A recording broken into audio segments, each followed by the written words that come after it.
வணக்கம். இந்த வடமாநிலத்தவர்களுடைய அராஜகத்துக்கு தொடர்ந்து பலியாகிக்கிட்டே இருக்கக்கூடிய நமது தமிழ் உறவுகள் 2 நாட்களுக்கு முன்பு ஒட்டஞ்சத்திரம் பகுதியில் இயங்கி வரக்கூடிய தேவி சேம்பர்ஸ் என்ற ஒரு கடையில் வேலை செஞ்சு வந்த நம்ம தம்பி சரவணன் அவர்கள் வேலை செஞ்சாருங்கிறத தாண்டி சரவணன் ஒரு தனி மனிதன் தன் நண்பர்களை கூட்டிக் கொண்டு நாம் தமிழர் கட்சியினுடன் இணைந்து அந்த ஊரில் இருக்கக்கூடிய ஒரு குளத்தவே தூர்வாரி மீட்டெடுத்திருக்காரு. ஒரு தமிழர் மீதும் தமிழ் இனத்தின் மீதும் தன் வாழ்ந்து கொண்டிருக்கக்கூடிய மண்ணின் மீதும் ஒரு அக்கறை கொண்ட ஒரு பொதுநல மனிதனை இந்த மண் இழந்திருக்கிறது என்பது ஒரு பெரும் துயரம்.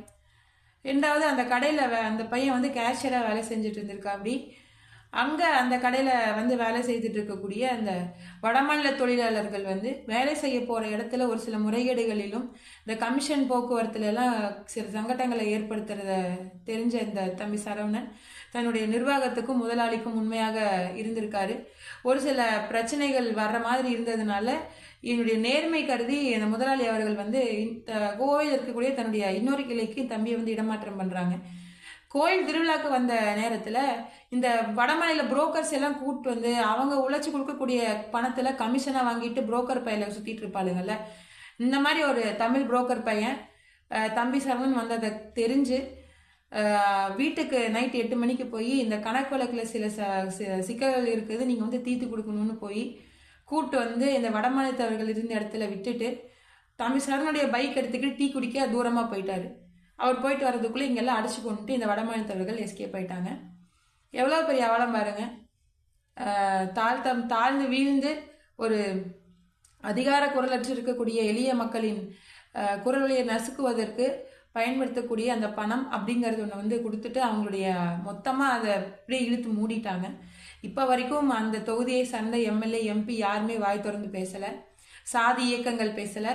நாம் தமிழர் கட்சி மட்டும்தான் இந்த நிமிடம் வரைக்கும் அந்த களத்தில் நின்று போராடிட்டு இருக்கு. தமிழர்களாக நாம் ஒன்றிணையாமல் சாதி மதமாக பிளவுபட்டு கிடந்தால் இது போன்ற அவலங்கள் நடந்துகிட்டே தான் இருக்கும். நன்றி. வடமாநில தொழிலாளர்களால் நிகழ்த்தப்பட்ட மற்றும் ஒரு கொடூரமான கொலை அப்படின்னு இதை சொல்லலாம். பழனி சுற்றுவட்டார பகுதியில் இருக்கக்கூடிய ஒரு தனியார் செங்கசூளையில் சரவணன் வேலை செஞ்சுருக்காரு. அதே செங்கசூளையில் நிறைய வடமாநில தொழிலாளர்களும் வேலை பார்த்துருக்காங்க. அதில் சில வடமாநில தொழிலாளர்கள் சேர்ந்து சரவணனை அடித்தே கொலை பண்ணியிருக்காங்க. அதுவும் இந்த செங்கல் கட்டை இந்த மாதிரியான விஷயங்களை வச்சு அடித்தே கொலை பண்ணியிருக்காங்க.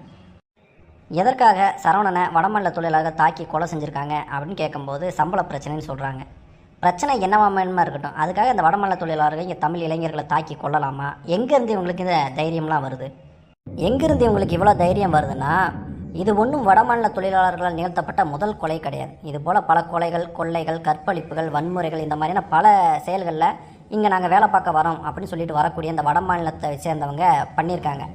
இருந்தாலும் அந்த செய்திகள் எல்லாமே 10ஓடு 11 தான் கடந்து போகப்பட்டிருக்கு. யாரும் அதை பெரிதாக எடுத்துக்கொண்டதே இல்லை. இந்த வடமாநில தொழிலாளர்களுடைய செயல்பாடுகளை கண்டிக்கும் விதமாகவோ அல்லது இவர்களுடைய வருகைக்கு வரம்பு கட்டும் விதமாகவோ இங்கே இருக்கக்கூடிய ஆளும் அரசு இதுவரைக்கும் எந்த விதமான நடவடிக்கையும் எடுத்ததே இல்லை. அதனால் நம்ம இங்கே என்ன வேணுமா பண்ணிக்கலாம், யாரும் நம்மளை கண்டுக்கவே மாட்டாங்க அப்படின்ற அந்த தைரியத்தில் தான் இவங்க தொடர்ந்து இந்த மாதிரி கொலை, கொள்ளை, கற்பழிப்பில் ஈடுபட்டுக்கிட்டு இருக்காங்க. அதே போல் இந்த வடமாநில தொழிலாளர்களுடைய உளவியல் குறித்தும் ஐயா பே மணியரசன் ஒரு புத்தகத்தில் தெளிவாக எழுதியிருப்பார்.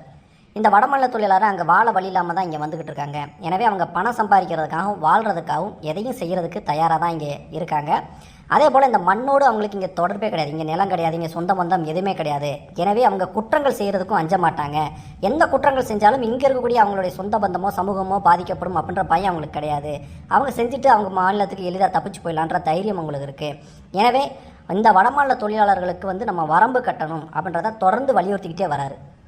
இதுவரைக்கும் இந்த வடமாநில தொழிலாளர்களால் நம்ம தமிழக இளைஞர்களுடைய வேலை வாய்ப்பு தான் பறி போயிட்டு இருந்துச்சு. இப்போ என்னன்னா நம்ம தமிழக இளைஞர்களுடைய உயிரே பறிபோக ஆரம்பிச்சிருக்கு. இனியும் நம்ம விழித்து கொள்ளாமல் இந்த வடமாநில தொழிலாளர்களுடைய வருகைக்கு வரம்பு கட்டாமல் இருந்தோம்னா நம்ம எதிர்கால சந்தையினுடைய வாழ்வாதாரம் என்பது கேள்விக்குறியாயிரும்.